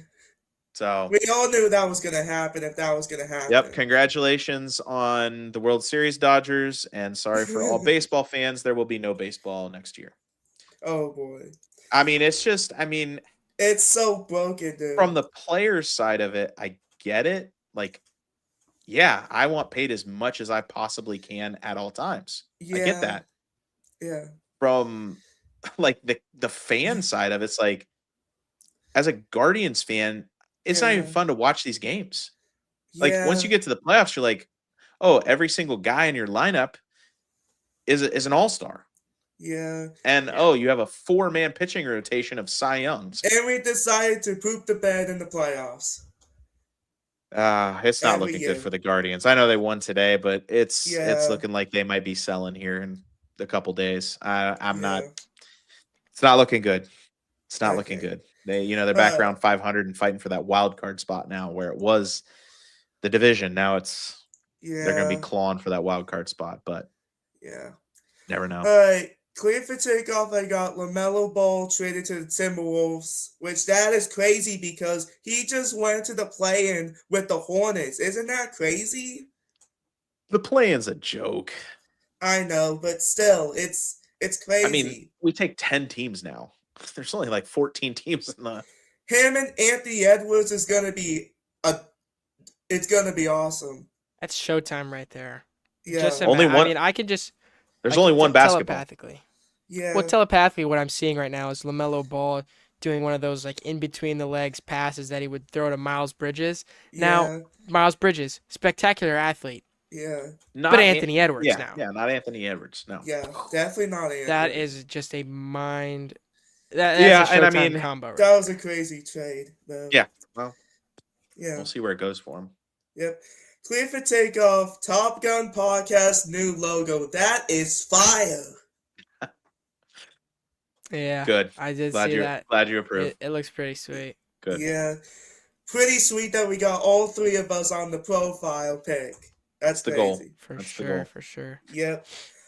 Alright, clear for takeoff. I got Cooper and Gavin's birthdays in 5 more days. Yeah, it's true. It always makes me sad when I get to my birthday because that means school is just around the corner. Yeah. Well, happy early birthday to you. I'm trying to Thank you, enjoy thank that. you. Yeah. Yeah. I'll try to keep my mind focused on the present, not try to jump ahead too much. But Yeah. guys, summer's almost over. We're It's- almost in the fall. It's crazy, bro. It's Don't crazy. remind me. It's Don't remind me. crazy. It's crazy. Okay. I got what's a sad moment? It's been a couple months ago, but I want to say this: NASCAR superstar Kyle Busch dies after having pneumonia and sepsis. Yeah. Yeah. Went septic. Yep. It was bad. I mean, that's sad. He's my age. So that's tough. That whole Yeah. situation was just. I mean, I don't know. just- Yeah, it's hard to know what exactly went on there, but Yeah. that sound great. Yeah. Yep. Okay. I'm gonna say clear for takeoff, I guess. Mario Hazonia has signed with the Cavs. Dude, did Saw you that. see they already made a mural for him? Yeah, that's They made a crazy. Mario Hazonia mural. The LeBron stopper. Well, listen, I was up in Cleveland this week, and I thought this was pretty fun. Grounded is the city of Cleveland because they pulled out all the Really? stops to get LeBron. There's a mural on the side of I almost said what is it? The Rocket Arena. And Yes, it is an homage to the championship team. No. And Oh, LeBron boy. James was like big in dead center. Think of like the Well, they already have a huge thing inside of the arena with the Yeah. freaking court on it. Like, Yeah. oh my gosh. No, I mean it was that it was sucks. it was So thirsty bad. is what it was. It was thirsty. Yeah. And you know, like I don't blame them for trying to do it. I wanted LeBron Yeah. James as well, but at the same time, like take he it down. wasn't ring chasing. I think he wanted to be happy. You I got to take saw- it down. Yeah. I saw a skit Yeah. on it was a little animated bit, and it was like LeBron in a party with Giannis in a Miami Heat facility, and he's like, "Man, Yeah. can't believe I'm about to be a member of the Miami Heat." And then like Yeah. shoot, Jalen Brown, not Jalen Brown, Uh, Jason Tatum knocks on the door. He's like, "Oh yeah, well you should come to Boston because we got Paul George." And he goes, absolutely "You have not. Paul." He goes, "You have Paul George." Well then, who's Heck playing no. for the Sixers? And it just cuts over and it's Joel Embiid, Jalen Brown, VJ Edgecombe, Tyrese Maxey. And he goes, "Wait a minute. Why would I go to Miami and play with only Giannis when I could go to Philadelphia?" And then it like cuts over and the Heat and the Cavs are all like Oh, crying together. I But I oh, mean, mean, he it's would have I walked didn't, true. into a I pretty didn't good see that, situation in but Cleveland that's too. crazy. That's yeah. In my It's just opinion, I wild, mean, man. we have 3 All-Stars in the Yeah. starting Yeah, lineup. It's Mitchell, just Mobley, it's, Yeah, it's count just that. wild, bro. yeah. Yeah. I got it grounded here. Did you saw that Jalen Brunson got 4K by Jalen Brown at Donovan Mitchell's wedding? I did not see that. Do Yeah, tell. Jalen Brunson was staring at Jalen Brown's phone. He knew he got caught in 4K. Yeah. Uh, Rivals, man. yeah, that's true. Yeah. Um okay. Clear for takeoff. This is gonna be really special this week because this Wednesday I'm gonna go to lunch with Grady, Dushan, and Sander coming before school starts. Oh wow, that is cleared for takeoff. Yeah. Sounds like Yep. Good deal. fun. Yep. I think I got it grounded here. I'm gonna have to say Micah Parsons is now expected to be playing at week 4 instead of week 1. Yeah, That is grounded. he That's mess up that knee. Yeah, he did. He mess it up. a tough one. Yeah. Yeah. Um. Well, is that it for you? I'm gonna have to say grounded here. Did you saw this one short that Jimmy Haslam was on the press conference or whatever, the interview, and he said, "Oh, me and D were waking up that we lost a bunch of these games that we should have lost to, and these fans were raging every time. I mean, what can you do about it?" Yeah, Jimmy he's got some bigger fish to fry. Yeah. All right, mean- Coop Dog, you got some stuff? I didn't have too much grounded. I don't know if you guys saw FIFA had this like $20 billion World Cup investment plan, and I did see that. They just totally scrapped it. I did see Like, that. Just totally wild. Mhm. Cleared for takeoff. The new Spider-Man, guys. It was really good. Oh, you saw it Don't, already. don't spoil it. Don't I did spoil see it. it. I need to get caught up on a lot of stuff. I struggle because I mean, streaming nowadays, I just wait till Yeah. it comes out and I can watch it on my Yeah. TV. But I want to see Odyssey only because Yeah, I love that's the- history and I do Oh, yeah. like Don't literature. spoil us now. I do like literature, so I do, and Christopher Nolan is a good Oh, director. So yeah, he's Yeah. fantastic. regardless of people's opinions of who the actors are, who they should have been, Christopher Nolan's really good at what he does. The one thing about the Odyssey that I found kind of funny was a lot Did of you people watch were it? kind of.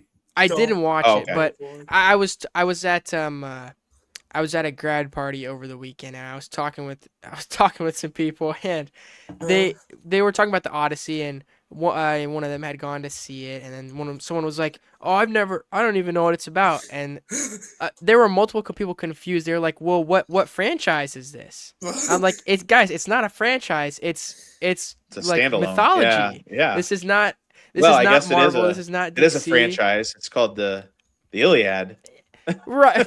But I'm like, Oh, they were Or like, the- "Well, is this or the- a Marvel movie?" I was like, "No, guys, this isn't it's not a superhero movie." No. But no, I have heard good things about the Odyssey. But I went and I saw the new Spider-Man. It is very good. Good. don't spoil me, Coop. I won't because- spoil it. Yeah, I'll try. I not. think you guys Yeah. will like it. Yeah. I don't know. But yeah, it's hard. new Spider-Man is definitely cleared for takeoff. Cleared for takeoff. The Oh. Commonwealth Games. It's with track and field. It's difficult.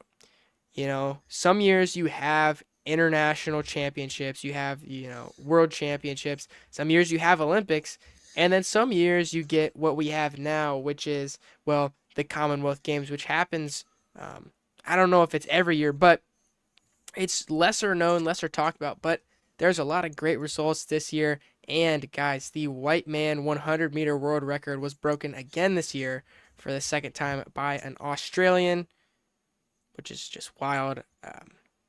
He was fast, but I think it was like top 30 all time. So, and that's the fastest white man ever, Lachlan Kennedy.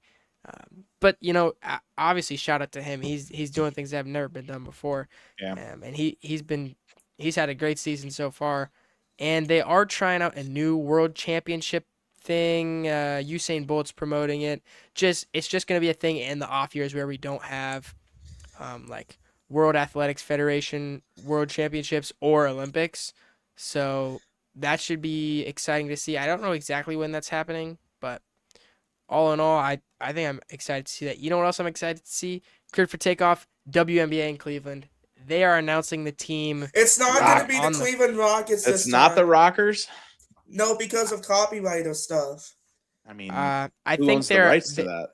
They're I don't announcing know. it WNBA? They're in a few announcing it days? 2 more days. Yeah, on the 4th. Okay. That's going to So, be crazy for sure. Yeah. Other than that, I didn't really have anything else. So Okay. kick it back to Giovanni, and then we'll see if Giovanni? Oh, I might have 2 more. I'm going to Okay. say grounded I got. Los Angeles Lakers forward Arthur Kalmala is going to wear number 47, and he has his nickname AK-47, just like Andre Kirilenko. This is crazy. Andre Kirilenko. He was a beast. Yeah. He was so good. Yeah. AK-47. Yep. Copy. I got another grounded here. Did you saw that the Kawhi Leonard stuff is going on right now, and that's why the trade to Toronto has not been finalized yet? Yeah, there's some shady stuff with Steve Ballmer and Kawhi and like how they were paying Kawhi. Yeah. It was how some of it was allocated. The money was allocated to like a tree planting foundation. Yeah. They were doing it through like a charity. Right. So California is like stupid crazy into taxes. And so if you donate some of the money, yada, yada, yada. So there was like this, nonprofit organization that planted trees that doesn't really exist. And so they're trying to like stop other teams from doing that. Yeah, I believe it. Yeah. And they got caught. I also saw that Kawhi Leonard is still going to be in Toronto no matter what's going on. He just won't play. Yeah, I could see him being suspended for at least a month. No, maybe I mean even 2 until he gets a contract. I mean, yeah. So he can't play until he has a contract. Well, and it's interesting because Steve Ballmer is like, he's a billionaire. I mean, he really is, but yeah. I mean, I guess. But he was he was trying to find a loophole to get a guy to say, "Hey, I'd rather play in California," right? Do you think he's like Donald Sterling 2.0? No, I don't think he's no. I hope he's not a racist. No, he's not. I meant for the Donald money. Sterling was. He was a terrible person. Yeah. But Steve Ballmer, and that's how a lot of billionaires are. That's how you become a billionaire. You're willing to cut some figure out a little loophole here and there or whatever. But I think Steve Ballmer's a really energetic guy, and I like the way that he runs the Clippers organization. I honestly, I hope the best for this whole situation. But like, just pay the players normally. Like, follow the rules. Stinks that you're in California. Sorry. Yeah. All right, Giovanni. Can we talk about the ESPN fantasy baseball? Because I'm not doing great. Yeah, it's looking like you're going to be washing Coach Kelman's truck. Yeah. Well, the season's winding down. You got about a month and a half left to go here. I know. I can still go. I can still get in third. But... Still good. Yeah. All right. You got any more? All right. Yeah, I just have some NFL news because like training camp's here. Oh yeah. The big part is like welcome to overreacting with NFL training camp because like there's just so much like stuff and every video you see is either a quarterback or a player just absolutely making a super amazing catch or play or throw or Yeah, whatever. like I Or just saw if it's the other Yeah. people, it's like, wow, this person look how bad this throw was. Like, and so like overreaction city with training camp. And I just can't. I don't think that there's another organization than the Browns that keeps track and shows each of the quarterbacks' stats at the end of a training camp That is practice. blasphemy. I just think it's stupid. Like It is. this guy's getting reps with second team. This guy's getting reps with first team. Yeah, the This stats is are going to look crazy. completely different. This guy's getting Right. reps with third team. This guy's getting reps. It's just I think that everybody makes so much more. You know what? I want to see? I Yeah. want to see, pads on, and I want to see in between the lines, whistles blown. I want to see games, and I want to see how they perform in those games. I just think that it is If we see Deshaun Watson week 1, fine. I'll deal with it. It's just what Sanders week 1, I'm fine with it. you know what I want? The best quarterback to play. The best quarterback, absolutely. I think that's what it comes down to. And I think that might upset some people because it's not maybe not the long-term best quarterback if it ends up being Deshaun Watson. But like at the same time, it is what it is. Yeah, it is what it is. You got to deal with it, Cleveland. Anyway.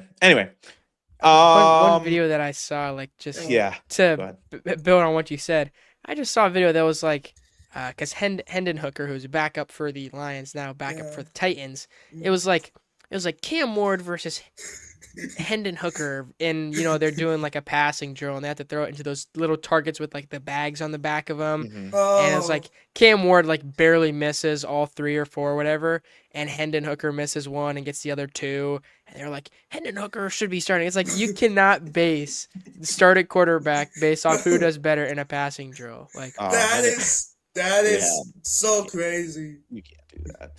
No, you can't. Yeah, it's so crazy. So the one that I saw was like Dak Prescott and missing his target, and they had like that quarterback net, where it's like you have 3 different squares you can throw into, and they're like it's like a sock net where it catches the balls for you and collects them, and you're trying to aim for the different socks on the net. Yeah, that's anyway, kind of the one I was talking about. They had it positioned right. Okay, they had it positioned right below the goalpost, and he was missing between the net and the goalpost. And somebody who's run a practice before, maybe not a football practice, but I know we do things different when you want to see like guys work on things that they're not comfortable with, right? Yeah. And so I have no doubt that they're like, okay, you're going to throw a back of the end zone pass where only your, Jake Ferguson, your tallest tight end, can catch. And so he was putting it, the goal was probably to put it between the upright or the crossbar and this sock net. And he was doing it every single time. And that's why I'm like, you guys, you're making a mountain out of a molehill in this. I don't know. Yeah. Anyway, training camps, overreaction city. You love it. You love it because I get nonstop NFL content. But at the same time, it's like, don't overreact to this. Like, yeah, it's just training camp, people. Yeah, I'm just glad to see these guys healthy and moving and upright. Right. Yeah, anyway, here's some of the major updates from that. You got Chris Olave. He had a big contract that he just signed 4-year extension, which is great. Hopefully him and Tyler Shook do something this year because right now, I mean, they're in a bad division. They're in a bad division. Yeah. We'll get to that probably next week. We'll do NFC, AFC South. So Ricky Pearsall out for the year already. That was literally going to say. Yeah. Debo Samuel got signed. Yeah. That's Debo what Samuel I was going to say too. So he'll probably retire a 49er. Yeah. Jahmyr Gibbs and Bijan Robinson are holding in. That's crazy. So they're going to training camp, but they're not necessarily and they're participating, but they haven't signed contracts. So they want new contract extensions, which they deserve. Both of them. They're the number 1 and 2 best running backs in probably the league. And then standouts, you got Travis Hunter, who's doing pretty good. That came out and said that he is going to play both sides of the football, which is going to be amazing. I mean, it's amazing that people can do that. I don't know how it's going to look injury wise. I know that was a struggle last year, so they may back it off. That, like you already said, Giovanni, they're anticipating Deshaun Watson to be the number one. He's taking most of the Yeah. reps. And Yeah. then, you get all these overreactions from guys who are Yep. just blowing it up. You got Carnell Tate just absolutely running precision route. He's gonna go crazy this year, I bro. saw a video of Carnell Tate running routes, and he was just gliding. It looked so smooth. Excited to see him. Yep, he's gonna go Injuries. crazy. Injuries. Yep, injuries. Green Bay activated Tucker Kraft. Tucker So Craft. he's good to go. Malik Neighbors addressed the media to clear up the rumors regarding his health, disrupting erroneous reports regarding the timeline of his offseason cleanup procedure. So he had the surgery, and then they had to go back in and clean up a bunch of scar tissue. So it's not looking great. And then, Yeah, not looking great. yeah, something's going. Somebody needs to investigate the Panthers as well. Yeah, that is absolutely craziness. 2 injuries in they've had only more than 1 that. year. Yeah. That is so absurd. Season-ending injuries all over the place for the Panthers. Like you I went from a feel so team. bad for Bryce Young, dude. I feel so bad for him. You went from a team that was in Went to the playoffs, literally almost 500, and you waste 2 of your rookie players out for the year. I feel so bad for Bryce Young. Yeah. I feel so bad. Last thing that I want to touch on. What are your thoughts on Baker Mayfield? Well, okay, so I'll talk first. This is kind of crazy here, to be honest, just because he only played 2 years out of his 3-year, $150 million contract, but he's being disrespected by the Bucs right now. This is getting me flashbacks to the Cleveland Browns, not disrespecting the Browns. So this is so crazy here, but I honestly expect Baker Mayfield to play his last year on his contract, and I think he will sign with the Buccaneers again. But this is so crazy for Baker Mayfield. Yeah, I don't know. It's wild, man. I don't expect him going back to Cleveland. I just don't. No, I don't think I think he's burned some bridges in Cleveland. Actually, I don't see. It would be nice, but I don't see it happening. Yeah. I don't see it either. Yeah. Well, it was interesting to me because the first video that I'd seen of him was this video of him when he was first reported to training camp, and he sees the media person. And he literally walks up to them and he's like, "Hey friends, like what's going on?" I was like, "Oh man, he's just really at home in Tampa Bay now. He's really settled in." And then a few days later, he's like disputing everything, and the management's disrespecting him. They don't want to pay him. It's like, this is giving me flashbacks. It sounds like something's going on. Because you don't like, have it starts Mike Evans. You don't have somebody who's been there the entire career. Evans. He's a Hall of Famer, and then he's like, I'll go play somewhere else my last 2 years of my career. That's fine. That's pretty wild. Then you have Vita Vey say, I want out.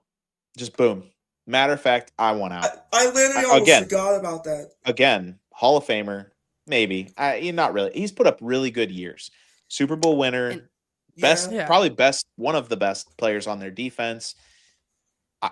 I want out. Fan favorite, of course. This is so crazy. And then Baker Mayfield just saying, "I feel nobody wants me here. They don't want me here. They're gonna use me this year, and then they're gonna push me to the curb. So either you want me or you don't." This is why I'm getting flashbacks from the Browns disrespecting Baker Mayfield, to be honest. Yeah, it's kind of weird. I don't know what to make of the situation, and we'll probably learn more this week, I would assume. But as we get closer to the Hall of Fame game and stuff like that, but I mean, Baker Mayfield would never disrespected the Buccaneers ever. No, he's been a savior for the Buccaneers. I mean, I can't believe they're disrespecting Baker Mayfield. That is wild. Yeah. Well, go ahead. Go ahead. Well, I was just gonna add, kind of a cleared for takeoff, as you mentioned, Hall of Fame game coming up. Summer festivities are in full swing. Hall of Fame festival, Carnation Festival, Days in the Park, all this stuff going on. There you go. Relive in the area. It's gonna be a fun week coming up, guys. the game is gonna be it's gonna be a snooze fest. Cardinals Panthers. Especially with all the Yeah. injuries now. Like It's gonna be a snooze fest. any of the Panthers rookies that we're hoping to see. Carson Beck versus Andy Dalton. Well, listen, There's I didn't say the game was good going to be chance. good, but it's happening nonetheless. It's happening. And it's a Yeah, big deal in Northeast it's Ohio. happening. Let's just put it that way. It is, dude. All It really right. is. Who's performing? Langley? Yeah. Isn't that who it is? Yeah. Yeah. L. Langley. L. Langley. L. Yeah, I Langley. think so. Whoever it Yeah. is. Yeah, I I think so. that'll be the highlight. She's Yeah, a for great sure, for artist. sure. Yeah. Yeah. Anyway, Yeah. okay. So Anyways. looking ahead next week, for those of you who've watched this far, we're gonna hit up the NFC and AFC South divisions. Okay. Both at time snoozers, but we'll see how Yeah. they kind of a lot of things they're very equal. And in fact, we had two really close races between those guys. You know, you have the Panthers, the Buccaneers, and the Falcons. Falcons. And Saints were climbing. You know, it took them a Yeah. while to understand Tyler Shuck was as good as he could be, and hopefully he is. But Yeah. those three teams were pretty close. It came down to the end. Yeah. And then the then same the thing South. in the AFC South. You got the Titans. Colts, Colts. Well, the Titans are yeah. Uh, But the Colts, the Jaguars, and the Jags Texans. and the Texans. Yeah, they're all neck and neck. So we're gonna see Jimmy's and Joe's where the positions compare. Yeah. And you know who we think might come out on top based on the numbers that we crunch. So Golf said Watson is a dumpster fire, bro. yeah, he Yeah. is. He is, Yeah. but he also might be the starting quarterback Yeah. of So the Cleveland I'm Browns. sorry, Golf. Yeah. Yeah. But that would just be par for the course, am I right? Oh, Michael Yoda said, did you see, Giovanni, that the benches cleared in the Guardians versus D-backs game because Tim Tawala tried to bunt to break up Gavin Williams' perfect game? I did see that. Yeah. I did see that. Yeah. Okay. The last one I want to say, cleared for takeoff. I'm Okay. actually grounded. I was gonna get into it before you mentioned it. The Guardians season, it's Yeah, it's looking pretty mid right now, and that's not good. But Yeah. luckily, we play in the American League Central, and yeah, us and the White Sox. Now, the White Sox did make moves, so yeah, we'll see. But yeah, this is about when the Guardians turn it on, though, so we'll see what Yeah. happens. yeah. Yep. All right, All right. take us home. All right. Subscribe to Ohio Sportscast just so you can watch JovanniSchefter breaking news and the updates. Subscribe to Top Gun Podcast. Subscribe to Coop Dog Sports. Subscribe to Smee Sports. Subscribe to famous YouTuber Tom Grossi. And subscribe to That's Good Sports. Tell him you gotta stop shouting so many people out, man. Yeah, I'm gonna send him a bill. Gotta secure Yeah. some sponsorships or There you something. go. Yeah. It's not about being right. It's about sounding confident. And Yep. happy early birthday, Coop. Thank Anybody you, who man. wants to sponsor the Top Gun podcast, reach out to me. Send me a DM. We'll hook you up with a sticker. Okay. For Yeah. sure, y'all. Yeah, for All right. sure. All right, boys. All right. See y'all next week. Till next week. Till next Hasta week, luego. people. Hasta luego. See ya. See ya.